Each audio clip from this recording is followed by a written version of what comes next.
You guys, this mango ginger smoothie is so good. Like really, really good.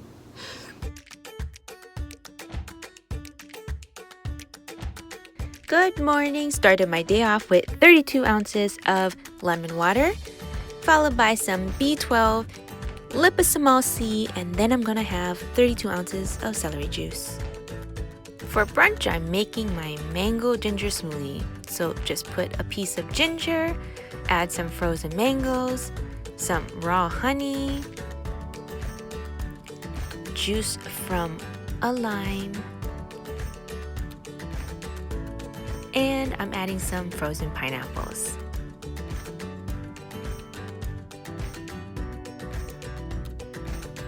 I just love the smoothie. It's literally like sunshine in a bottle. Okay, so one of the questions that is often asked is, how do I socialize or go out to restaurants or eat at a restaurant with my husband? And I don't really have a quick answer, so bear with me. It might be a little long, okay? When you start to transition, like I am plant-based because it's lower in fat. That is my choice, and that is why I don't really eat meat.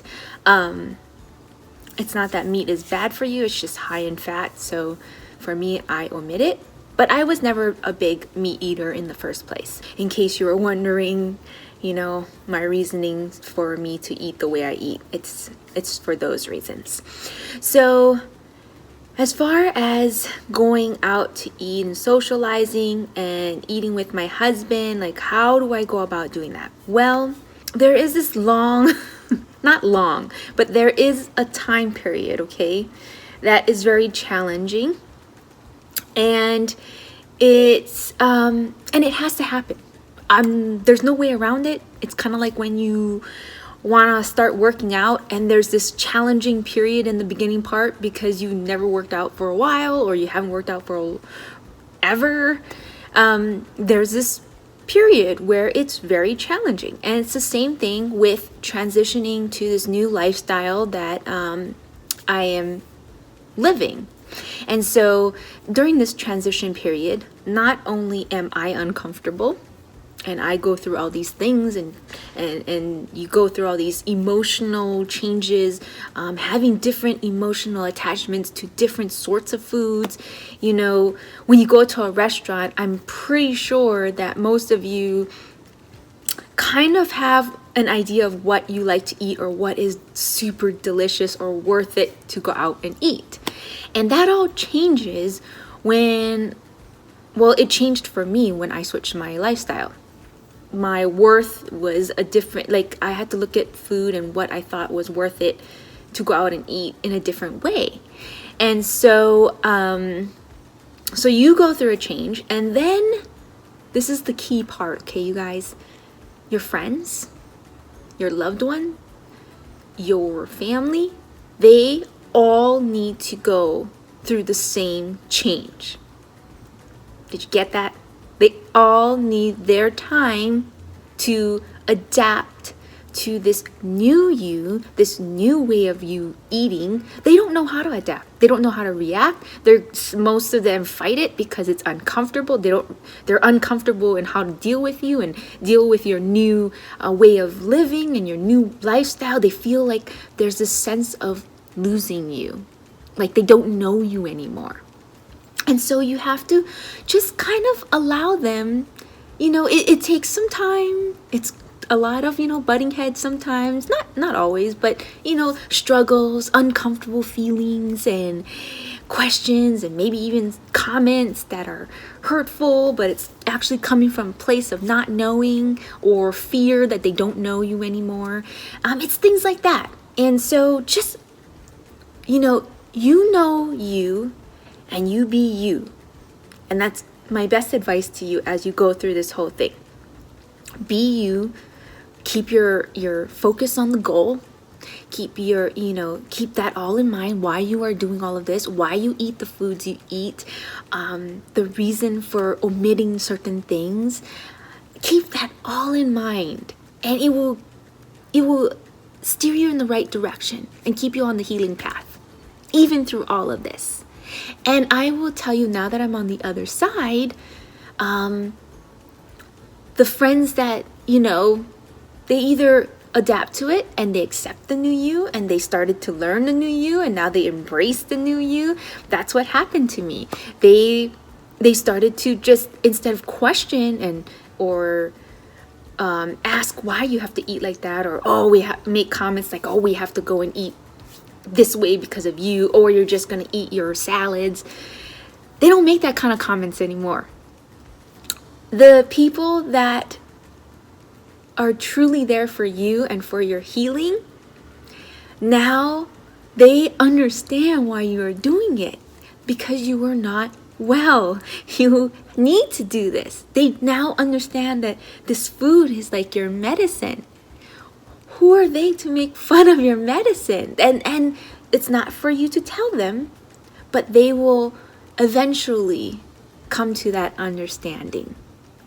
I promise they will, because that is what has happened to me. Everyone around me that is meant to be around me now accept the way I eat, and they actually support me, and they think about me when making restaurant reservations or planning a party, like a get-together. They are always mindful now. Do you have something to eat? Do you have let's make sure that you can eat there, and so that's just the transition of getting to that. I just wanted to get the whole people part. Now, as far as you doing your part, here's what I started to do when I was first transitioning and I had to go to places. When I was going to social gatherings, I always offered to bring something, which is normal, right? You normally offer to bring something.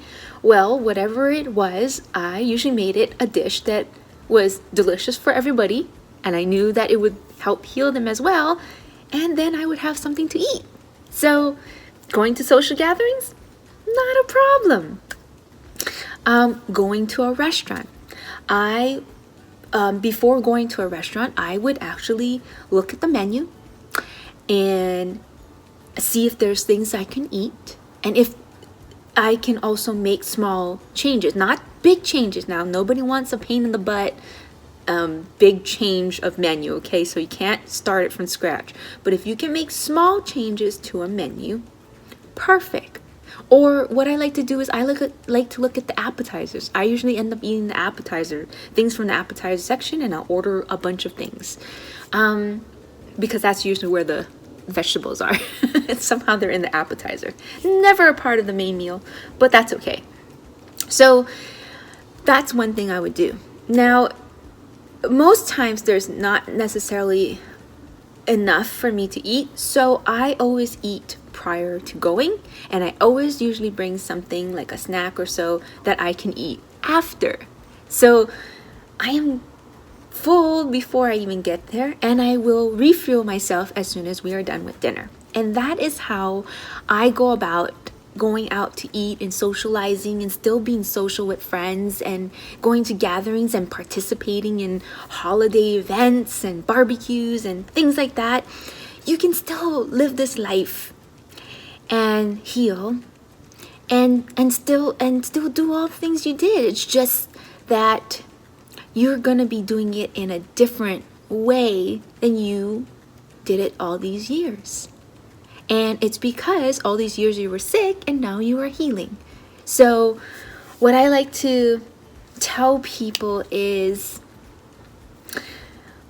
going forward, it's a sad part because you are letting go of memories, not letting go of memories, but you are having a different experience with the memories that you had associated with certain foods.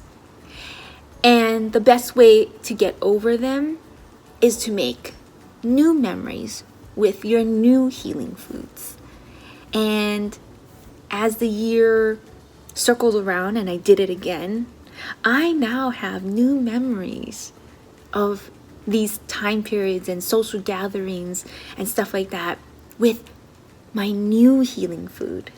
And now I don't have that sense of sadness that I lost out, or, I'm missing something. Now I have new memories, and now I look forward to celebrating the new holidays with my new memories. Then in the afternoon, I had half of a watermelon and a green juice. These two were a great source of glucose and mineral salts. For dinner, it's another simple meal of just cucumbers and some steamed potatoes. After dinner, I was still a little hungry, so I had some grapes. That's it for today, you guys. I'll see you guys tomorrow.